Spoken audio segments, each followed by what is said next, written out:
ലോക് guys. ഞാൻ പെട്ട അവസ്ഥയിലാണ് ഗൈസ്.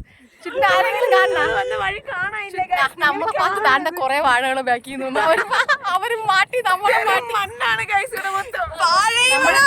എവിടെ കടലിന്റെ സംഭവം കണ്ടിട്ട് വന്നതാണ് കേട്ടോ. കടലും ഇല്ല, ഒന്നുമില്ല. അപ്പോൾ പെട്ടു ഗൈസ്, പെട്ടു. നമ്മൾ ആഡ് എക്സ്പ്രഷൻ കാണിച്ചാൽ ഒന്നുമില്ല. അടുത്ത വാഴയെ നോക്കട്ടെ, എക്സ്പ്രഷൻ നോക്കട്ടെ. ഇവിടെ എവിടെയെങ്കിലും നമ്മൾ അങ്ങോട്ട് പോയത് നമ്മള് വന്നിട്ട്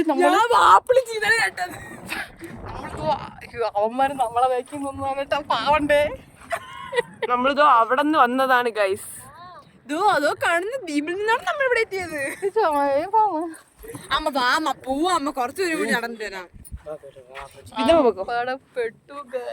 വെള്ളത്തെ നോക്കണ ഇത് കരയെ താണ്ടി ഇന്നും പോകുന്നു. പിന്നെ തിരിച്ചു പോവാ. അവര് ചുമ്മാ എല്ലാരും തിരിച്ചു നമ്മളതിൽ നിൽക്കാന്. കടലെന്ന് പറഞ്ഞോണ്ട് വന്നതാണ്. നമ്മൾ അവിടെ നോക്കിയപ്പം കടൽ അടുത്തുള്ളത് പോലെ തോന്നിയേ. അത് പറയാൻ വേണ്ടി വന്നു. നമ്മളിപ്പോ നിൽക്കുന്നത് ശരിക്കും കടലിലാണ്. നമ്മളിതോട് ചേർത്ത് 5ാമത് പ്രാവശ്യം രാമേശ്വരം പറഞ്ഞത്. 4 ധനുഷ്കോടി രാമേശ്വരം 4 പ്രാവശ്യം വന്നപ്പോഴും വന്നപ്പോഴും ഇവിടെ ഫുൾ ഇത് നമ്മൾ നിൽക്കുന്ന സ്ഥലം ഫുള്ള ഈ ഇളകി കിടക്കുന്ന എത്രയാണ്. ഇവിടെയൊക്കെ വെള്ളമാണ്, ഇവിടെ കടൽ വെള്ളമാണ്. നമ്മൾ ഏകദേശം 1 കിലോമീറ്റർ വേണമെങ്കിൽ നടന്നു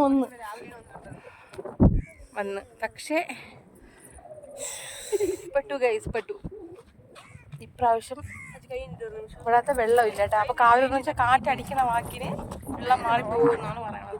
1 കിലോമീറ്റർ അടുത്തേക്ക് കടലിലങ്ങോട്ട് വന്നപ്പോഴത്തേക്ക് കടലും ഇല്ല, വെള്ളവും ഇല്ല, ഒന്നുമില്ല.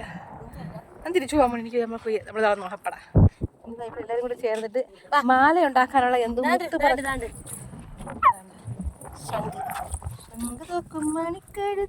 ഉണങ്ങി ഞണ്ടും കിട്ടിയിരിക്കുന്നു. ഞണ്ട് കരുവാട്, അതാണ് നിങ്ങളാണ് ഞണ്ട് നോക്കിയാണ്. ഞണ്ട് കരുവാട് കണ്ടിട്ടില്ലാത്തവർക്ക് വേണ്ടിയിട്ട് ഇതാണ് ഇവിടെ നമ്മൾ മാല ഉണ്ടാക്കാനാണ്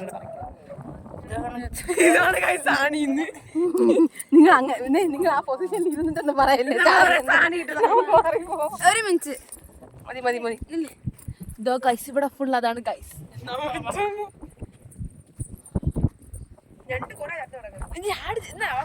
ആട് ജീവിതത്തിൽ വന്ന് നമ്മള് പൃഥ്വിരാജ് പാലേവനം എന്ന് പറഞ്ഞിട്ട് പോയിട്ട് ഫുൾ മരുഭൂമിയല്ലേ, അതുപോലെ ആയിപ്പോയി. ഇപ്പോ നട്ടുച്ച വെയിലത്തൊന്നും നിൽക്കുന്നത്.